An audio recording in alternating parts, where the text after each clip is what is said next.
बिस्मिल्लाहिर्रहमानिर्रहीम। अस्सलामुअलैकुम students, welcome back to my channel friends and my students. तो आज जो है ना हम टॉपिक पढ़ रहे हैं, सॉरी टॉपिक तो नहीं पढ़ रहे, खैर हम जो है वो सेल्फ असेसमेंट कर रहे हैं। सेल्फ असेसमेंट जो है वो अक्सर पेपर में आ जाती होती हैं। तो अभी जो है हम यूनिट नंबर 16 की शुरू कर रहे हैं। 16.1 स्टार्ट करते हैं। तो सबसे पहले जो है वो क्वेश्चन नंबर 1 जो है मैंने लिख लिया है, लेकिन आप अपनी बुक पे भी देखें और साथ साथ जो है सोल्व भी कर लें। तो क्वेश्चन नंबर 1 जो है वो list important ores of iron, copper, zinc and mercury. आपने इनके ओर्स बताने हैं। इन सब जितने भी ये जो आपको दिए गए हैं, जितने भी ये आपको आयरन, कॉपर, जिंक और मरकरी दिए गए हैं, इन सब के आपने ओर्स निकालने हैं। तो सबसे पहले हम इनके नाम लिख लेते हैं। Iron, copper, zinc. लेकिन स्टूडेंट्स आयरन 2 हैं, तो आयरन जो है ना वो यहाँ पे हम लोग, मैं नीचे लिख लेती हूँ यहाँ पे एक और आयरन। पहले मरकरी लिख लेते हैं। आयरन इन्होंने एक दिया हुआ, लेकिन जो आयरन होता है उसके 2 नाम होते हैं, उनके 2 फार्मूलाज होते हैं और नेम उसके 2 होते हैं। तो आयरन हम यहाँ पे लिख लेते हैं। ऊपर लिखना था, मुझे याद नहीं रहा। तो चलिए अब हम इनके नेम्स लिख लेते हैं। तो जो नाम है वो मैंने लिख लिए हैं। हीमाटाइट, चालकोपिराइट, जिंक ब्लेंडेड, कैनाबार और मैग्नीटाइट, ये सारे इनके नाम हैं। और अब मैं इनका फॉर्मूला लिख लेती हूँ। पहले का है Fe2O3 और ये आयरन दूसरी जो है उसका भी लिख लेते हैं, Fe2O4। अब मैं इनके भी साथ साथ लिख लेती हूँ, CuFeS2। और जो नेक्स्ट है हमारे पास जिंक का लिख लेते हैं ZnS। और आगे जो है वो हमारे पास है मरकरी को हमेशा Hg में नोट किया जाता है और मरकरी के साथ जो S लगा देना बार। अब ये जो है फर्स्ट जो क्वेश्चन है वो हमारे पास सॉल्व हो गया। सेकंड है, उन्होंने पूछा है लिस्ट आउट बेसिक मेटालॉजिकल ऑपरेशंस आपने बताने हैं।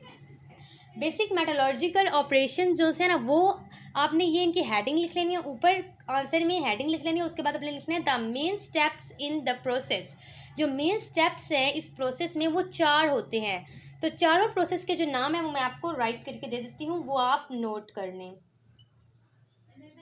तीसरा और चौथा। तो मैं चारों जो है वो लिख लेती हूँ और फिर मैं आपके साथ शेयर करती हूँ। तो अभी आप साथ साथ लिख लें मेरे। क्रशिंग, ग्राइंडिंग, अच्छा, क्रशिंग, ग्राइंडिंग और पल्वराइजिंग ऑफ द ओर। और जो नेक्स्ट है वो है concentration of the ore, concentration of the ore. आगे जो है refining of metal, refining of metal का क्या मतलब है? मेटल को रिफाइन करना, यानी मेटल को दोबारा से सेट करना, रिफाइन उसे करना। और जो है एक्सट्रैक्शंस ऑफ मेटल, तो ये जो लास्ट वाला ये मैंने अभी राइट कर दिया है, एक्सट्रैक्शंस ऑफ मेटल। तो ये आपने लिख लेना है। अभी हम चलते हैं थर्ड क्वेश्चन की तरफ। मैं बोर्ड को रेज करके आपको दिखाती हूँ।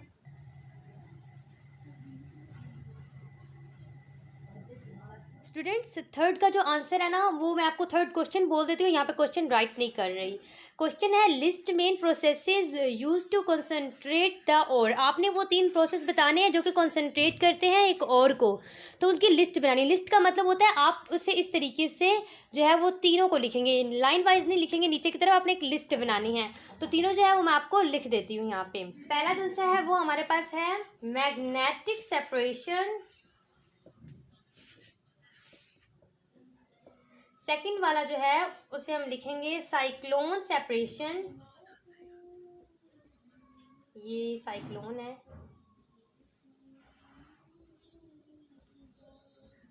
और जो सी वाला है वो है हमारे पास फ्लोटेशन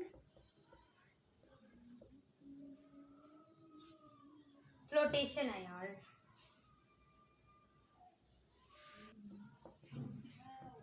फ्लोटेशन प्रोसेस। ये जो 3 प्रोसेस है ना ये हमारे पास कॉन्सेंट्रेट्स द ओर के लिए यूज़ होते हैं। चौथा जो है उसका आंसर मैं लिख लेती हूँ। आंसर नंबर 4 जो है वो हमारे पास क्या है?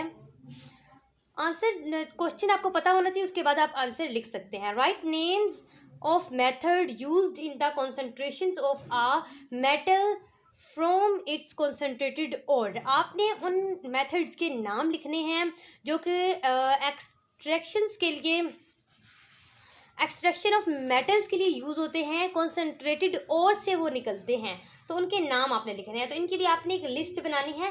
पहला जो है वो हमारे पास क्या है, रोस्टिंग। नंबर 2 हमारे पास क्या है, स्मेल्टिंग। नंबर 3 जो है वो है रिफाइनिंग। तो ये रिफाइनिंग होगा। अब जो ये 3 है, ये तीन नाम है इसके जो से हैं वो हमारे पास 1 2 3, ये 3 नाम उसके भी थे, इसके भी हमारे पास जो है वो 3 नाम है। 5वें का जो आंसर है वो हम लिख लेते हैं, आंसर नंबर 5। तो उसमें ये क्वेश्चन पूछा गया है कि list method use to purify metals. आपने उन मेथड्स के नाम बताने जो कि प्योरीफाई करने के लिए यूज़ होते हैं मेटल्स को। और वैसे तो रिफाइनिंग जो होती है मेटल्स की, उसका मतलब भी यही होता है कि प्योरीफाइंग जो है मेटल की वो आप बताएं। तो अब प्योरीफाइंग कैसे हम करते हैं मेटल को, जब भी हमने मेटल को प्योर करना होता है तो हम उसे कैसे करते हैं, उसे हम करते हैं इलेक्ट्रो रिफाइनिंग के जरिए। इलेक्ट्रो रिफाइनिंग के जरिए करते हैं। और जो दूसरा है उसके हम करते हैं डिस्टिलेशन। ये दोनों जो प्रोसेस है ये यूज़ होते हैं प्योरीफाई करने के लिए मेटल को। इसमें क्या होता है इसका तो अभी हम बात नहीं कर रहे क्योंकि अभी इन्होंने डिटेल नहीं मांगी इसकी। अगर उन्होंने डिटेल मांगी होती, एक्सप्लेन कहा होता तो फिर हमने इसे एक्सप्लेन करना था। तो अभी डिस्टिलेशन में क्या होता है, जैसा कि वो जिंस और मरकरी होते हैं ना, ये वोलेटाइल मील्स होते हैं, और ये जो है ये प्योर होते हैं। ये किससे प्योर होते हैं, ये डिस्टिलेशन से प्योर होते हैं। और भी बहुत सारी ऐसी चीज़ें हैं, लिक्विफिकेशन भी होता है, पोलिंग भी होता है, आप वो भी इधर राइट कर सकते हैं।